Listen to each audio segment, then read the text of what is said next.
Hello and welcome back to Rock Records Reviewed. My name's Adam, and this week as a tribute to Charlie Watts, we're going to take a look at the top 10 Rolling Stones deep cuts. Now, I don't need to tell you anything about the Rolling Stones. You know all that already. Let's talk briefly about Charlie. He was a jazz drummer at heart. He played for Alexis Korner's Blues Incorporated in the early 60s, Alexis Korner being one of the key figures in English blues alongside John Mayall at the time. And he left Blues Incorporated to join up with Mick, Keith, Bill and Brian to form the Rolling Stones. The rest, of course, is history. Charlie Watts, he was a very laconic man, very laid back, really unimpressed by rock and roll, fame and any of the trappings that go with it. Rather wonderfully, he was married to the same woman, Shirley, for 51 years, which is no mean feat in the world of rock and roll. And he was, I think, universally loved for his attitude, his talent, his personality, and his style, that amazing sartorial style so often he's seen in these amazing suits. There's something very sad, I think, when our rock and roll heroes leave us. We somehow think that because they've always been there, they're always going to be there. And, alas, that's just not the case. I like to think in some alternate universe, the Rolling Stones are going to be there forever. And that universe is going to be a better place for it. I don't want to get too pretentious because I think it can be quite irritating, when people grieve over celebrities and famous people they've never met or knew. But I think the Stones have been such a big part of our lives and such a huge part of my life as a musician. A massive influence on me and my music and the way I approach it. It really does feel that a little piece of something I love dearly has been lost. Of course, the music will rock and roll on forever. And that's the lovely thing. So, let's look at these top 10 Rolling Stones deep cuts and celebrate that music. Now, look, we can argue all day long about what makes a Rolling Stones deep cut. Some of these songs are fairly well known and some of them have even been singles. But I really wanted to avoid the obvious playlists, the Brown Sugars, Jumpin' Jack Flash, Start Me Up, Satisfactions. You know all the songs I'm talking about. And this is really a list of songs that perhaps someone who's getting into the Stones and knows all those famous ones and wants to look a little bit further afield. So let's get into it. We can argue about what makes a deep cut later. I know some of you are going to go, that's not a deep cut, that's really famous, but none of these songs are as famous as the really famous Rolling Stones songs. So look, number 10 from Beggars Banquet 1968. I'm going to put a Rolling Stones cover. I'm going to put Prodigal Son. The Beggars Banquet album was the Stones' exploration into real folk country blues, and it was the last album they made with founding member Brian Jones, who was pretty strung out at the time. And there are lots of tracks from this brilliant album that I could have chosen, but for some reason I love this one. It's a real pungent acoustic blues, originally written by the Reverend Robert Wilkins. And the Stones wanted to introduce their fans to his music and to this kind of music. They wanted to go further and further into it. And, the irony being that when the album was released, the song was credited to Jagger and Richards accidentally. So it kind of backfired a little bit there. But, this is done with so much authenticity, but it still has Jagger's kind of tongue-in-cheek, middle-class London sort of attitude to it. And I think that mix works. Jagger's far too canny an operator to know that it can never be completely authentic. And when the Stones do blues like this, I love that mix. I think it really comes together, whereas a lot of other bands who try blues like this, it just falls flat and it's very unconvincing and saccharine. I'll give you a tiny little tidbit of extra information. When this album was released, the launch party was at a place called the Elizabethan Rooms in Queensgate in London in 1968. And guess who was the head wench and minstrel singing away, entertaining the Rolling Stones at that party? My mother. Anyway, at number 9, I am going to put Little T&A from 1981's Tattoo You. Some of you may know what T and A stand for. I'm not sure I can say it because this is a show that kids can watch as well, but they stand for those and that. So look, Keith sings this. It's a Keith Richards song. It was the B-side to Waiting on a Friend. And he originally wrote it for the Emotional Rescue album. Didn't make the cut there and ends up on Tattoo You. And Keith says it's about every woman he's ended up with, but also the dangerous ones, the ones you hook up with just on the spur of the moment and end up spending the night in jail or in some crazy, world where weird things are happening. I'm sure we've all been there. And if that's not pure Keith, I don't know what is. The song itself, it's just got a lovely, lovely sort of vibe on the chorus, she's my little rock and roll, TNA with soul, and I think that's really sweet and very, very Keith. It was played regularly live in 1981, and it made the Shine the Light Martin Scorsese film video. And Keith's also played it a lot with the Expensive Winos, his side band. And number 8 is a song from 1984's Undercover album, and that's She Was Hot. Now, this was the second single from the album after the song Undercover, and it's very much a traditional rock and roll song. It's unique, and it's one of the very, very few Rolling Stones songs to have Ian Stewart, their original piano player and one of the founding members of the Stones, on, and Chuck Leavell on it, the guy who took Ian Stewart's place after Stewie died. I love the sort of cartoon sleaziness of this. It has that sort of primary coloured Rolling Stones loushness to it that I find really, really attractive. I also love the breakdown and the lift where Mick just really, really camps it up. It didn't do well in the charts, that's why it makes this chart, hitting the mid-40s in both the US and the UK. And the song wasn't played live until 2006, but then it did stay in the set for a little while. And it's another song that did make the Shine a Light Martin Scorsese film video, which you have to check out if you haven't seen it. And number 7 from 1971 Sticky Fingers album, I'm going to put Bitch. Now, I'm sure a lot of you know this one. This was the B-side to Brown Sugar, and apparently this started in the studio with Mick Jagger and Mick Taylor, and they were just messing around with the idea, but nothing was really happening with it.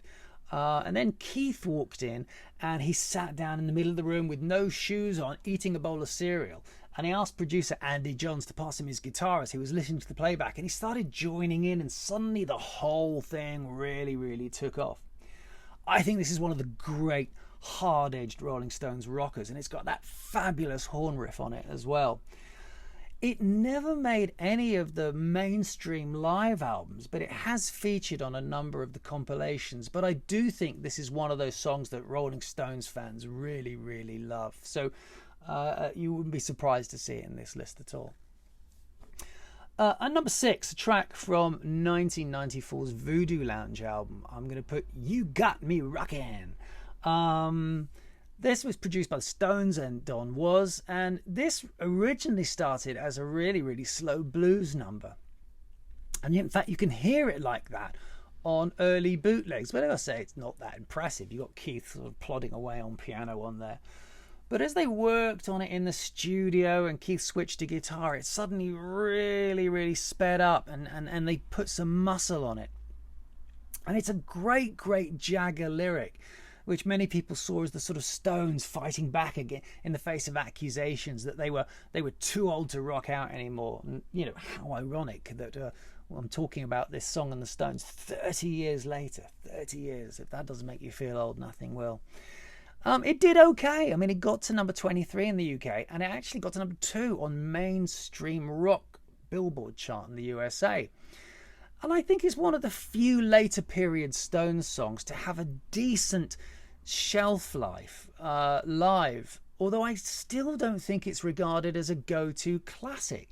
But I do think it's a great Rolling Stones song. And if we look at the last 30 years as being sort of the late period of the Stones, or the second half of the Stones' career, not many of those songs have really sort of gained traction in the way that the early songs did, which is understandable because music changes and everything.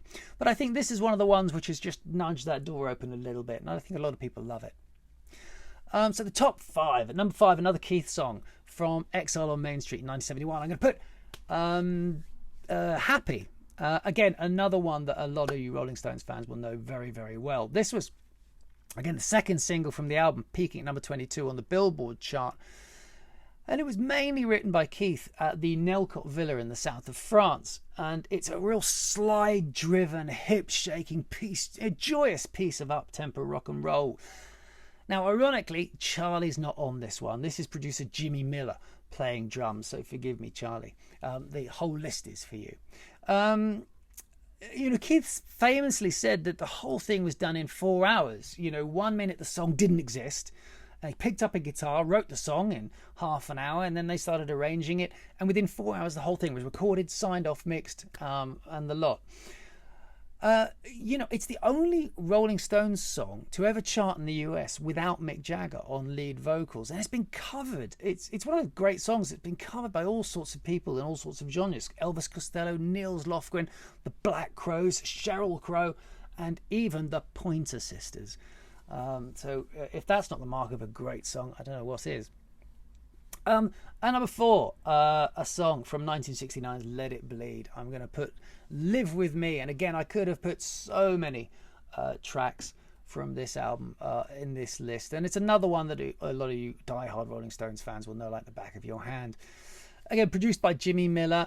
This was the first track Mick Taylor ever recorded with the Rolling Stones. The first track ever released with Mick Taylor was Honky Tonk Woman, but this is the first one he recorded with them. And it's also unique because it's the only time that you've got Leon Russell playing with the Stones and Nicky Hopkins also on piano. And it's a real acerbic, spiky kind of bit of angular blues rock with some pretty hard-hitting lyrics. In fact, it's because of these lyrics that the London Bach Choir asked not to be credited on the Let It Bleed album because they thought they were a little bit offensive. When they, of course, sang on the track "You Can't Always Get What You Want." It was never been released as a single, but it did make a couple of live albums, and it was on "Get Your Yayas Out," which is, if those of you who've seen my live list, the greatest live album of all time. It's been covered, predictably enough, probably by Girls' School, and they duetted with Christina Aguilera on it on the Shine a Light film. My number 3 track is from Goat's Head Soup. Now, this is a brilliant album, very underrated album from 1973, and it's Heartbreaker. And it's to give it its full title, it's Do Heartbreaker. And this is a fabulous slice of trippy 70s rock. It's a song driven by a distorted clavinet played by Billy Preston, and you've got a great horn section riff arranged by a guy called John Horn, appropriately enough. And Mick Taylor plays the lead guitar here, with a wah-wah pedal all the way throughout. So it's kind of trippy, psychedelic, and it's the guitars through a rotating Leslie speaker, so it sounds fantastic. And it's got lyrics about drug overdoses and police shootings, and it's one of those dangerous sounding songs that the Stones did so well in the early 70s, file alongside Midnight Rambler and Gimme Shelter. It was the second single from Goat's Head Soup after Angie, which got to number 1, but this only got to number 15, and it hasn't been much of a live staple either. Certainly not as much as I would have liked over the years. I've never seen them play it live, and I've seen the Stones a few times. And there's no Bill Wyman on this one. Keith plays the bass, but it's a fantastic song, really powerful piece of Stones music. So it takes us to the top 2. Now, my number 2 Rolling Stones song is it's a 2012 single that wasn't on any studio album, but has made a couple of the compilations, and it was released to help promote the 50th anniversary compilation, and it's Doom and Gloom. Now, this was produced by Don Was again, and it's a really pulsating, riff-driven rock track with an absolutely fabulous vocal from Mick and great lyrics as well. The recording marked the first time that Mick, Ronnie, Keith and Charlie had been in the studio for 7 years. And what a comeback. I think this is an absolutely brilliant song. It's driven by a guitar riff played and written by Mick Jagger. And I think, and they played it on the No Filter tour. And I think in a bit of the way that You Got Me Rocking is one of the songs, late period songs, that sort of just, you know, gets a little bit of traction with the fans compared to the old stuff. I think this absolutely deserves some. I think it's a really, really wonderful song, beautifully produced as well. It got Rolling Stone named it the 18th best song of 2012, and I think it deserves even better. I think it's the best Stones song in 20 years. Chart-wise, it got to number 61 in the UK and number 30 in the USA. You know, the video is also fantastic with the lovely actress Noomi Rapace, just doing all kinds of crazy Stonesy types of things. It's well worth a watch. Okay, so that takes us to my number one Rolling Stones deep cut, and it is a real deep cut because it's never been released on an album until last year when it was released on the Goat's Head Suit Deluxe Edition, and it's called Criss Cross. And it's the very definition of a deep cut. It's a song that wasn't released at the time, and the Stones sat on it. Lord knows why it didn't make the album, but the whole deluxe edition of this album's full of little gems. There's a song called Scarlet. There's a song called what's it called? Oh, the other one, All the Rage. And they're all really good, but Criss Cross is the pick of the bunch, I think, on that bonus disc.